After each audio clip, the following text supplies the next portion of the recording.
for tuning in to the weight loss Q&A. I thought that this would be a cool little Q&A to do just because my personal fitness journey was mostly centered around weight loss at the beginning. For those of you who don't know, pretty much I always grew up overweight, gained a lot of weight in my teenage years and gained more weight in college, but then my last 2 years of college, I lost weight, quite a bit of weight, nearly 80 pounds. Now I'm a trainer and helping others. So yes, I know quite a bit about weight loss, just because I've done it myself. I've helped other people do it. So yeah, I thought this would be a good little, kind of specific Q&A to do, just because obviously I do get a lot of weight loss questions, so we can just get into it. What motivated you to keep losing weight?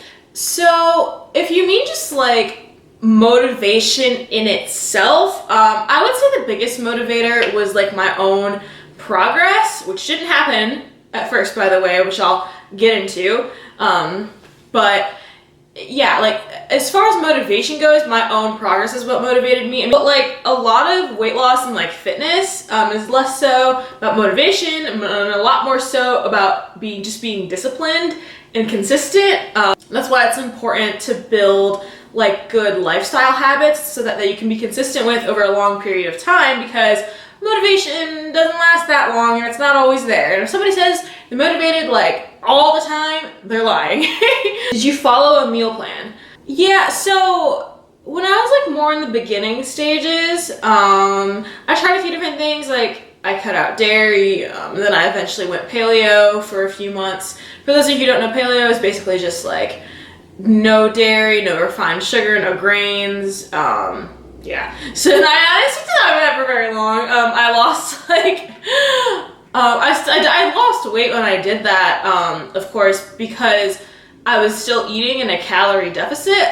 The fact that I was paleo didn't have any impact on my results. And then I eventually figured out that I could not stick to that long term, so then I kind of got more into macro tracking and flexible dieting, and that was a lot more sustainable for me. As far as other people, meal plans, I like them in a sense that they give you some sort of structure, which can be helpful, especially if you've only been eating McDonald's your whole life and you need some more ideas of good things and meals to make, especially for somebody like me who cannot cook at all.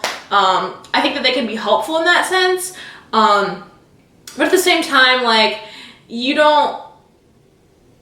I also think that they can be, that some of them can be too restrictive, which obviously, if you know me, I am not a fan of anything restrictive. How did you start? This is a good question. I haven't really talked about this. So with the major weight loss, I started, as far as diet goes, I wasn't tracking my food or anything at first. I just started with cutting out dairy completely because I had suspected for a little while that I was lactose intolerant. So I was like, if I'm trying to be healthy, maybe I just shouldn't eat any dairy. So I cut out dairy.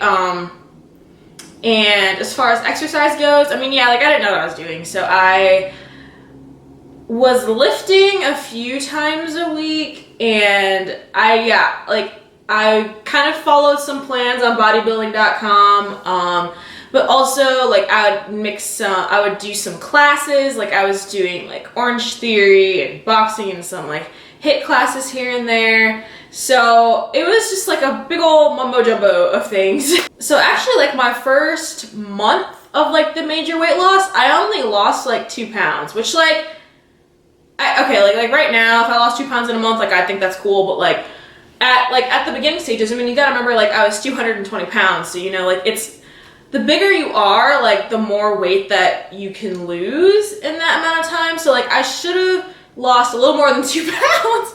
I think, a really key thing here, so yeah, that first month didn't make, a ton of progress, but,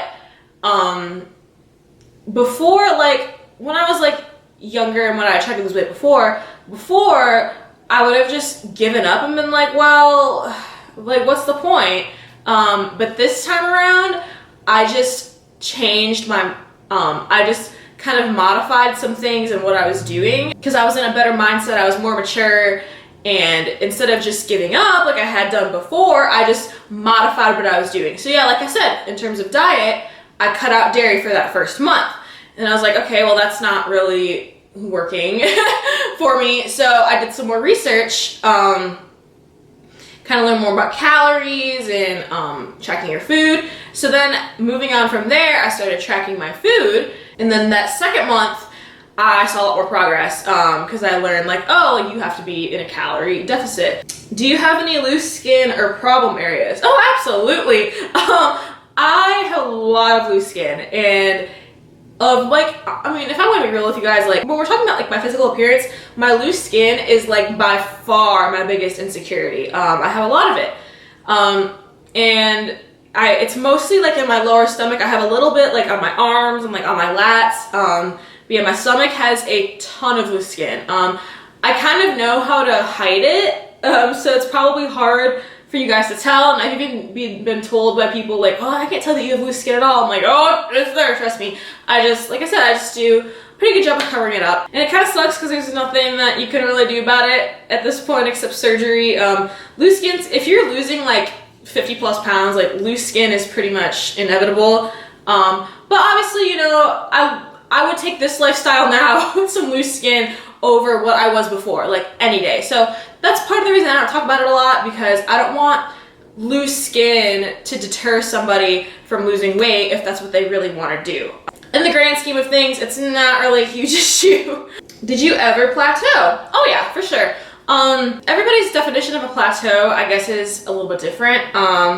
So when I was like obsessed with the scale, and like I didn't lose weight for a week or two, I would consider that like a plateau. But now I don't really think that way anymore. Everybody's definition is kind of different, and the reason for your plateau can also be different.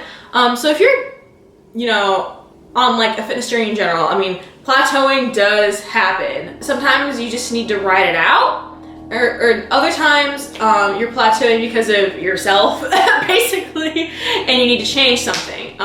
So yeah, it's kind of, I guess I can go into a little bit more detail and maybe in like future videos and posts. But yeah, like if you are being consistent, you know, and you don't make progress for like a week or two, just try and ride it out. But like I said, sometimes it's your own fault. Like sometimes I was stuck for like months.